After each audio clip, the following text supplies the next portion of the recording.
Title দেখে ভাইবেন না যে 2026 শুধু বিএনপির জন্য একটা দুঃস্বপ্নের বছর হবে। 2026 ফ্যাসি বিরোধী সবার জন্য দুঃস্বপ্নের বছর হইতে পারে। আর এই দুঃস্বপ্নে পতিত করার দায় আমাদের সবার কম বেশি থাকলেও মাস্টার অব দ্য সেরিমনি হবে বিএনপি, আমাদের প্রিয় বিএনপি। কেন সেটা আলাপ করে নিই। আমি কয়েকদিন আগে একটা ভিডিও করেছিলাম যে বিএনপির কেরা উঠিছে, সেখানে আমি বলছি যে বিএনপি কেন এত নির্বাচন করে। আর সালাউদ্দিন সাহেব কইছে নির্বাচন দেরি করার পিছনে যুক্তিটা কি সেটা দিতে হবে। আমি কইছিলাম যুক্তিটা আমি দেব। তো ক্যারা উঠলে বুঝলেন তো কোন ক্যারা, ওইটাই। ওই ক্যারাতে মানুষ যেমন উত্তেজিত হইয়া যায়, তেমন বিএনপি 2025 সালে খুব উত্তেজিত হয়ে উঠছে। এই উত্তেজনার স্বপ্ন দোষ হবে 2026 সালে। আমি বানাইয়া কিছু বলতেছি না। বিএনপি মানে জিয়াউর রহমানের আদর্শের বিএনপি আমার খুব পছন্দের দল। আর হাসিনার ফ্যাসিস্ট আগ্রাসন থেকে সবচেয়ে বেশি মাইর খেয়া কিচ্ছু করতে না পারার দল হইল বিএনপি। এরা মাইর খেয়েছে ছাত্রদের কারণে, আজকে তাদের জীবন বাঁচাইতে পারছে। দেখেন রিজভী ভাই কি বলে। ভেঙে বিশেষ করে স্কুল কলেজের মাসুম বাচ্চারা নিজেদের জীবন দিয়ে রক্ত ঝরিয়ে আমাদের কাছকে মুক্ত করেছে, গোটা জাতিকে মুক্ত করেছে।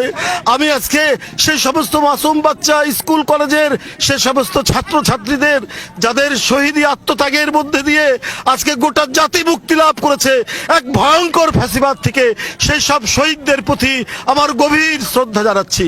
আমি শ্রদ্ধা জানাচ্ছি যারা পঙ্গুত্ব বরণ করেছে, যাদের চোখ চলে গেছে, যাদের পা চলে গেছে, আমি তাদের প্রতিও শ্রদ্ধা জ্ঞাপন করছি। আর পাশাপাশি আমি একটু বলতে চাই, সারা বাংলাদেশের আজকে গণতন্ত্রের যে বিজয় হয়েছে, এইটা আমাদেরকে, এই উল্লাসকে আমাদেরকে সংহত করতে হবে।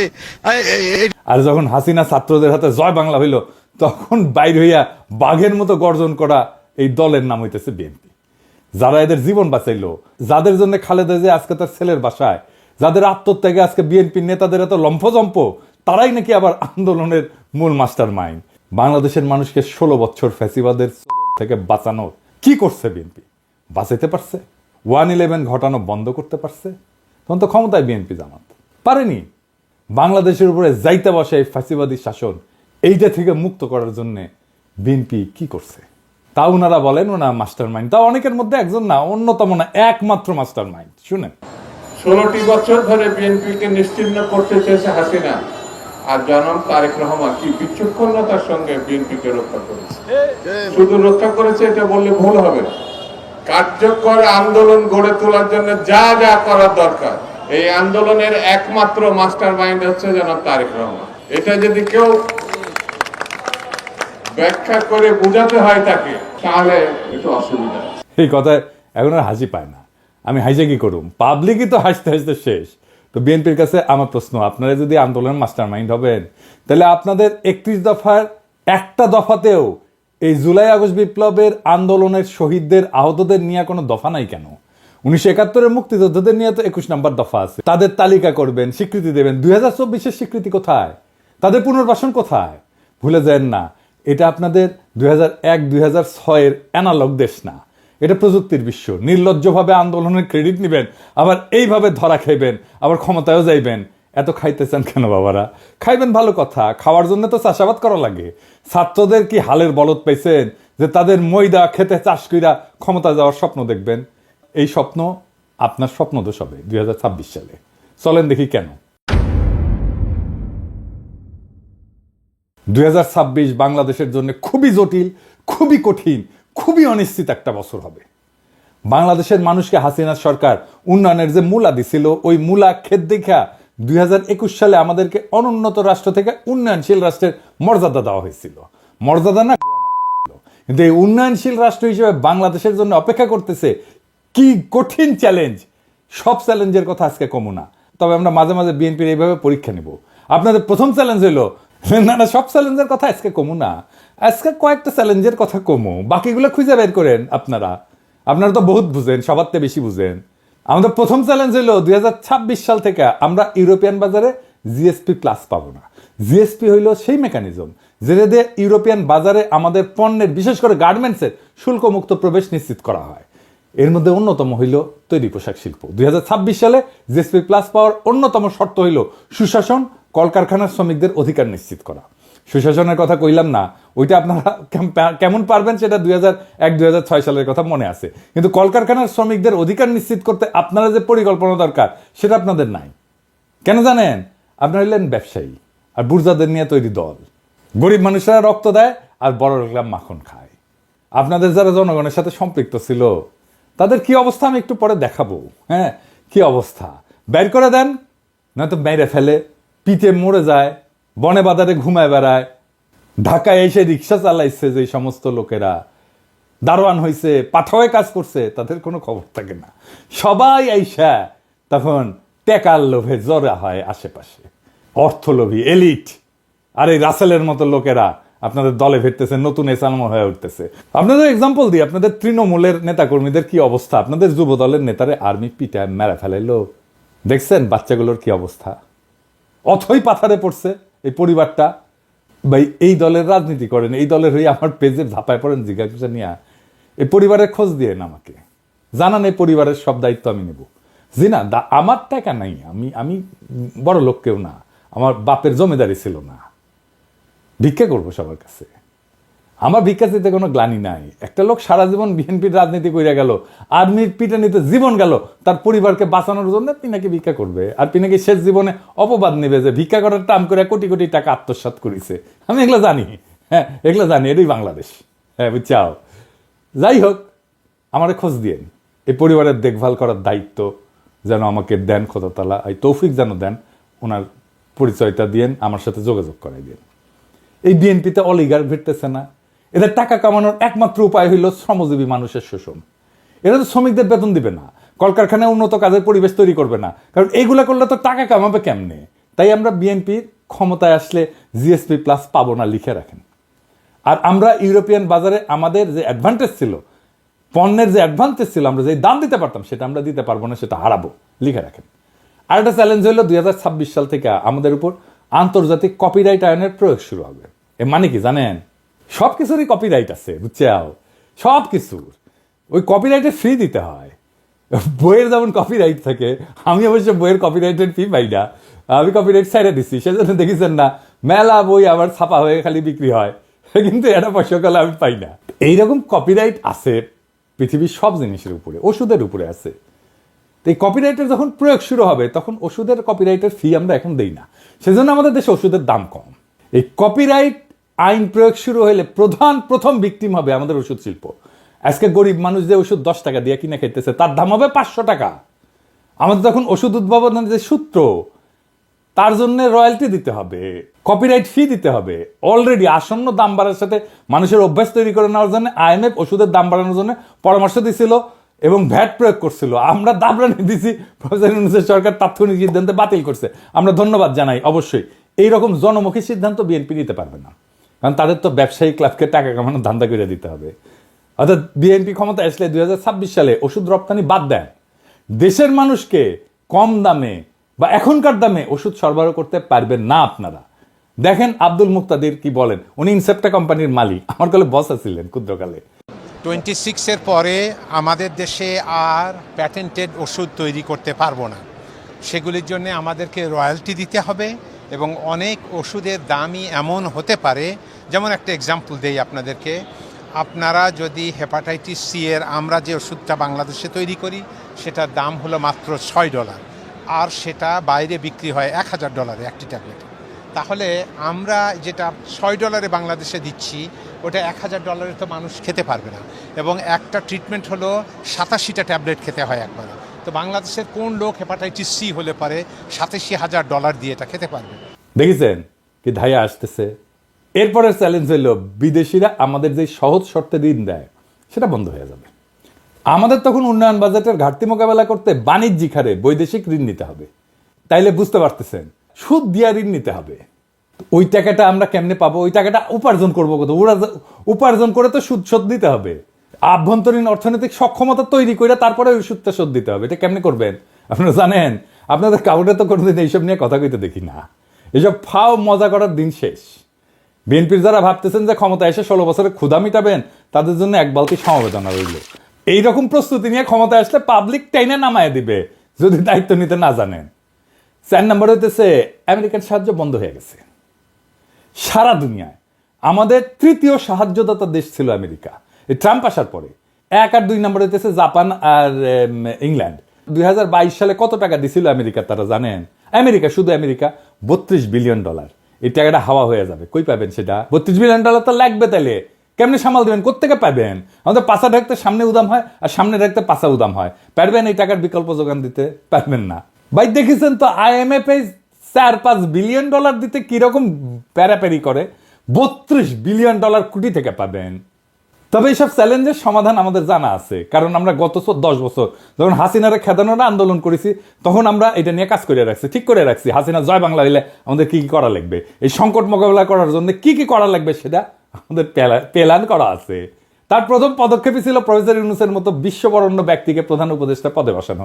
আলহামদুলিল্লাহ আমরা এটা পারছি, উনি রাজি হয়েছেন। তিনি এমন একজন মানুষ যার আন্তর্জাতিক খ্যাতির কথা বিবেচনা করে বিশ্ব নেতারা আমাদের অভূতপূর্ব সুযোগ দেবেন এবং দিতেছেন।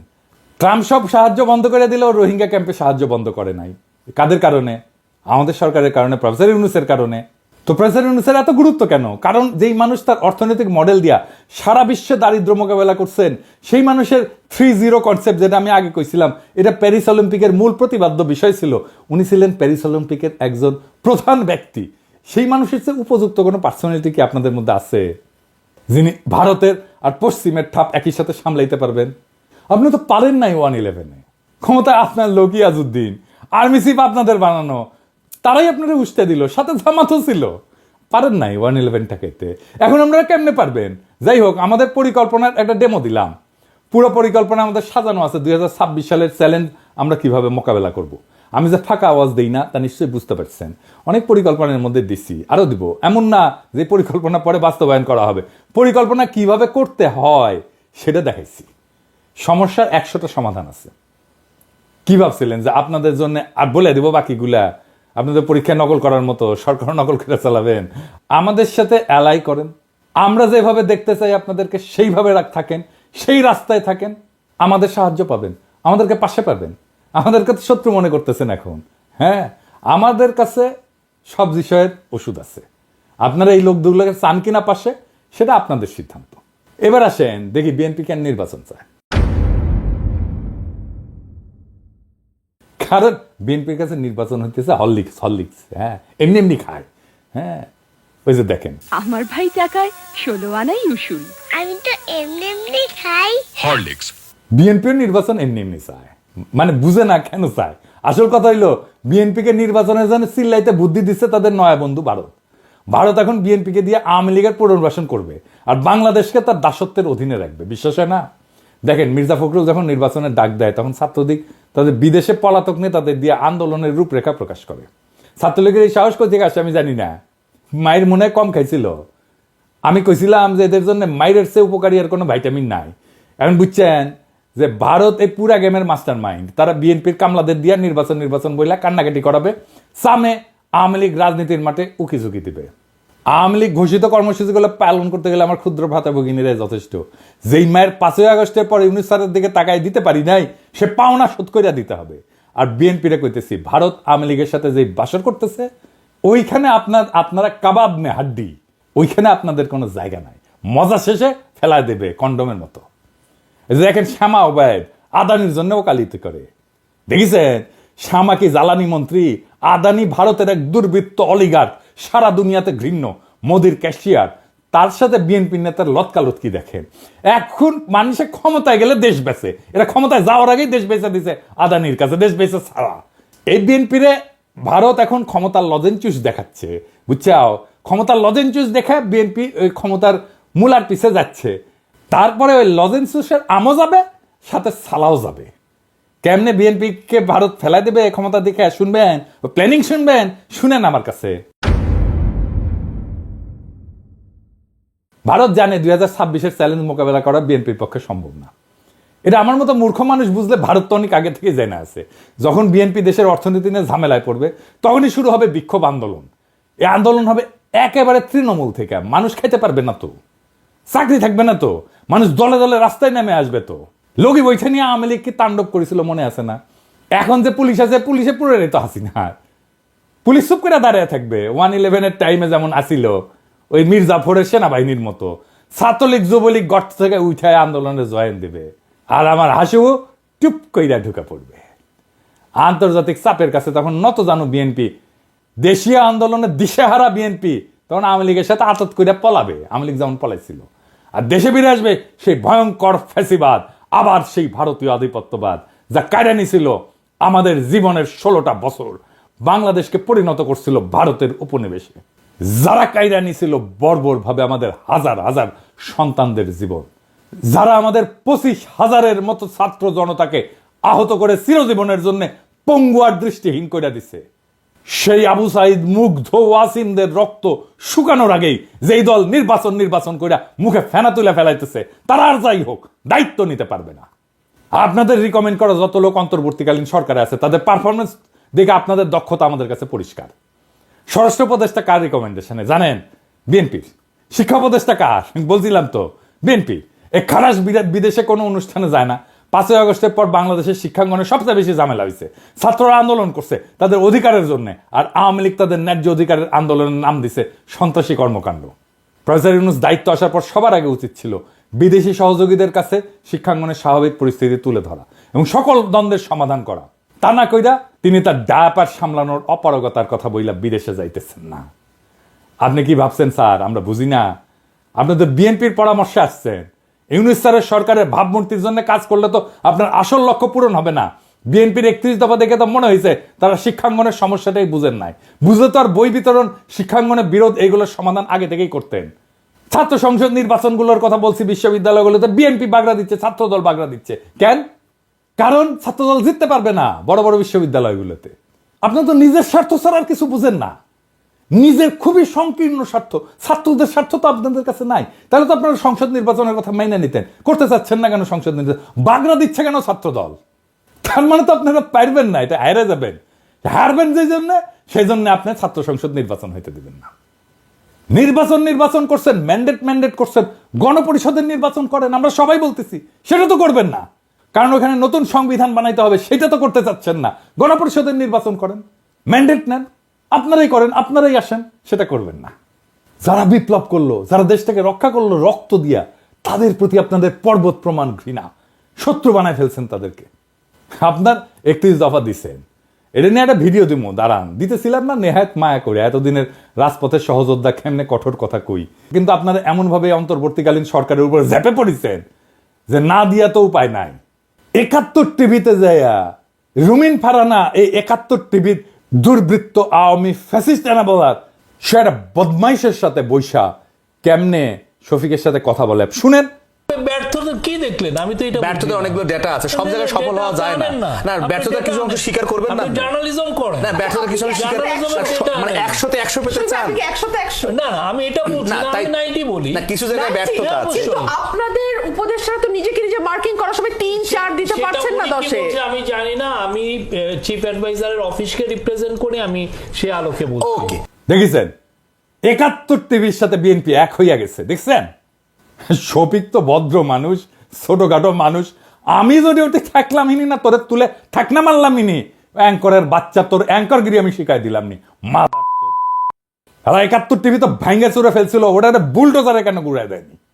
দেখেছেন এই সমস্ত? এখন দেখেছেন তো সব জায়গায় এই আওয়ামী দুর্বৃত্তগুলোর সাথে, ফ্যাসিবাদের এনাবেলারের সাথে বিএনপির খাতির দেখেন, একসাথে ঝাঁপে পড়েছে শফিকের উপরে। জনতারে চেতায়েন না, আপনাদের কিন্তু ভারতেও জায়গা হবে না, মনে রেখেন কথাটা। অবশ্য আপনাদের মধ্যে রয়্যাল এজেন্ট যারা আছে তাদের জায়গা দিতে পারে। আলতাফ সাহেব তো বলছে বিএনপির মধ্যে রয়্যাল লোক আছে, জানেন তো? দেখেন ওই কি বলছেন। বিএনপির কিছু লোক আছে যারা নন আননোন না, নূতন না, পুরানা, নন রয়্যাল এজেন্ট। নন রয়্যাল এজেন্ট তারা এই দেশে যদি 100 টাকা কামাই করে 90 টাকা তারা ইন্ডিয়াতে পাঠায়। এই এজেন্টের একাধিক এজেন্টের নাম আমি বলতে পারি। আমি তো ঢাকায় থাকি, পটুয়াখালীও থাকি, কলকাতায় সল্ট লেকে বাড়ি আছে, সোনার দোকান আছে, হোশিয়ারি আছে, তারপরে পেট্রোল পাম্প আছে, তারপরে এটাকে কি বলে, এই যে কমিউনিটি সেন্টার আছে। বাসায় গেলে পরে আপনি বাংলাদেশি পাসপোর্ট পাবেন, আপনি ইন্ডিয়ান পাসপোর্ট পাবেন, আপনি কানাডিয়ান পাসপোর্ট পাবেন। তো প্রমাণের থেকে অসুবিধা আছে নাকি? বিএনপির একজন শীর্ষ নেতা এই কথা বলছে, আমি বলি নাই। বিএনপির কোনো জবাব আছে? এবার আসেন আলাপ করি 2026-এর বিপর্যয় থেকে বাংলাদেশকে রক্ষার উপায় কি। এই বিপর্যয় থেকে রক্ষার একমাত্র উপায় হইল প্রফেসর ইউনূসের মতো একজন সরকার প্রধান, যিনি বৈশ্বিকভাবে সমাদৃত। এখন নির্বাচন দিলে দেশের অর্থনীতির উপর অতিরিক্ত চাপ আসবে। আওয়ামী লীগের চুরি করা টাকা ফেরতেই না, যেন আর কেউ দেশকে বাপের সম্পত্তি ভাবতে না পারে সেই ব্যবস্থা করতে হবে। মনে হয় এখানেও বিএনপির আপদ। আওয়ামী লীগের হাতে কত হাজার কোটি টাকা আছে জানেন? নির্বাচন আসলে ওই টাকা মাঠে আসবে, তখন মাঠে আসবে প্রার্থী কেনার জন্য, ভোট কেনার জন্য। 2026-এর চ্যালেঞ্জ মোকাবেলার জন্য প্রফেসর ইউনূস অনেক দক্ষ টেকনিক্যাল এক্সপার্ট নিয়ে আসছে। রিভার্স ব্রেন ড্রেনের মাধ্যমে আরো লোক আনার কাজ চলতেছে। এদেরকে দেশ পুনর্গঠনের সুযোগ দিতে হবে। আপনারা জানেন কত স্কলার ফিরে আসছে সরকারের সাথে কাজ করার জন্য। সোয়াসের মুস্তাক ভাই আসছে, ইকোনমিস্ট আনিস ভাই আসছে, বিদায় আশিক আসছে, খলিল ভাই আসছে, আরো কত নাম কমো প্রত্যেকে কাজ করতেছে এই ধ্বংস হয়ে যাওয়া দেশটাকে আবার ঠিকঠাক করতে। জুলাই গণহত্যার বিচার শেষ করতে হবে। আপনারা 31 দফায় যেহেতু এগুলো রাখেন নাই, তাই আপনাদের উপর আমাদের কোনো ভরসা নাই। আগামীর যুগ জেনারেটিভ এআই এর যুগ। আমাদের তথ্য প্রযুক্তি খাতে অনেক দক্ষ লোক দরকার। হাসিনার চুরির অত্যাচারে এমন দক্ষ যত লোক দেশ থেকে চলে গেছে, তাদেরকে আবার আমরা ফিরে আনবো। বাংলাদেশের তরুণ ইমরান, যে স্ন্যাপচ্যাটের মতো কোম্পানির সিও, ওইরকম অনেক লোক আমরা দেশে আনার কাজ শুরু করব। তাদের মাধ্যমে গড়ে তুলব আমাদের পোস্ট জুলাই রিকভারি ফোর্স, যারা দেশের পুনর্গঠনে কাজ করবে। আর তরুণদের নেতৃত্বে হবে সংস্কার। দেশে একটা অন্য গতি আসবে। সাধারণ মানুষ থেকে শুরু কইরা বিনিয়োগকারী পর্যন্ত সবাই প্রফেসর ইউনূসের উপর আস্থা রাখে, এবং তখন সেই আস্থা আরো দ্বিগুণ হবে। প্রফেসর ইউনূস নিজেই একটা বিশাল ব্র্যান্ড। আমরা ওনারে মুফতে পাইছি, ওনার কাছ থেকে আমাদের সবটা নিতে হবে। উনি যা দিতে পারেন। আমরা অনেক দিন পরে এমন একজন রাষ্ট্রপ্রধান পাইছি যারা নিয়ে আমরা গর্ব করতে পারি।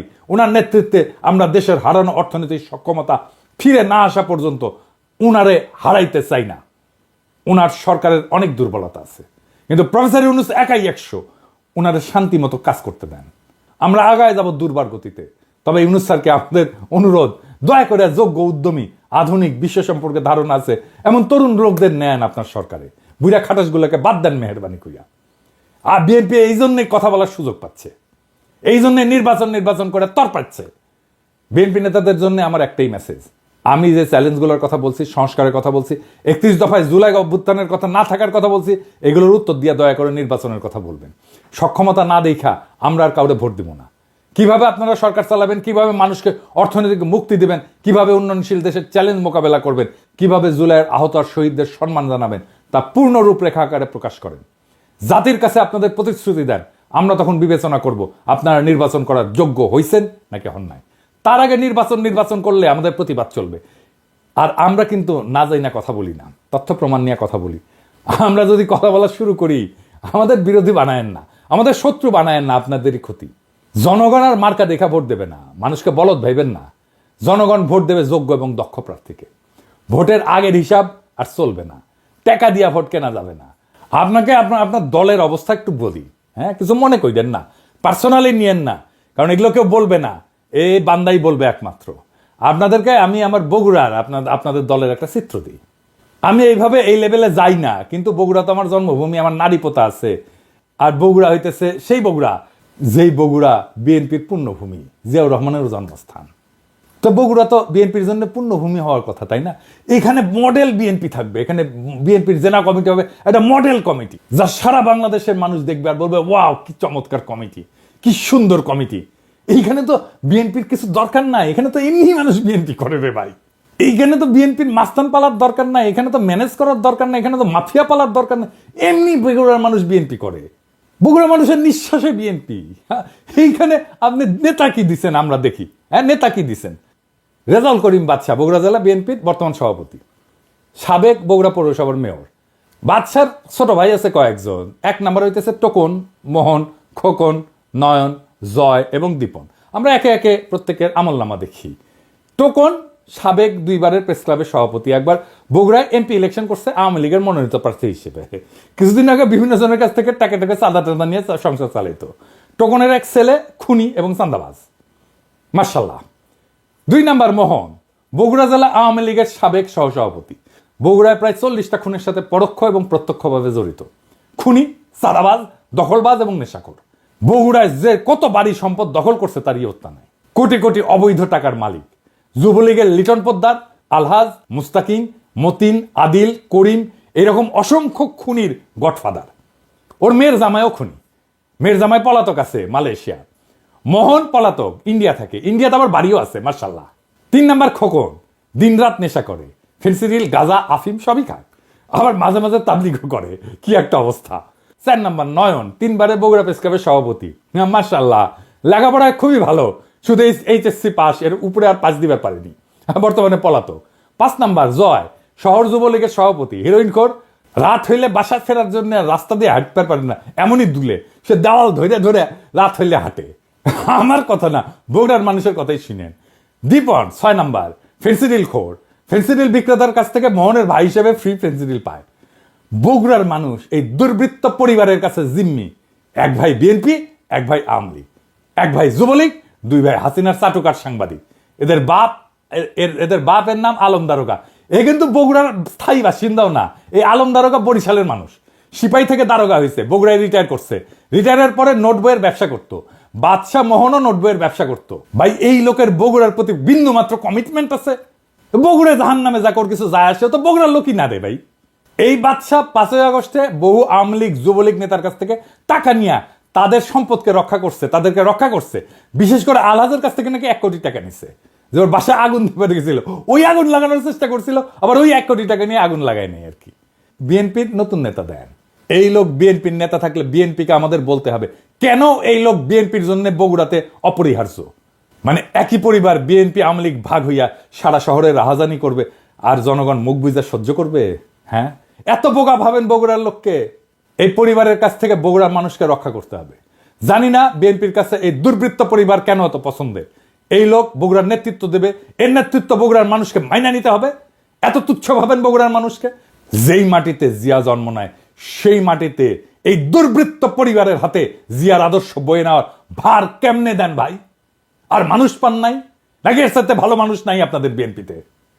আমরা একটা শুদ্ধ বাংলাদেশ চাইছিলাম, তার জন্য আমাদের সন্তানেরা অকাতরে জীবন দিছিল, একই পাক চক্রে ঘুরপাক খাওয়ার জন্য তারা জীবন দেয় নাই।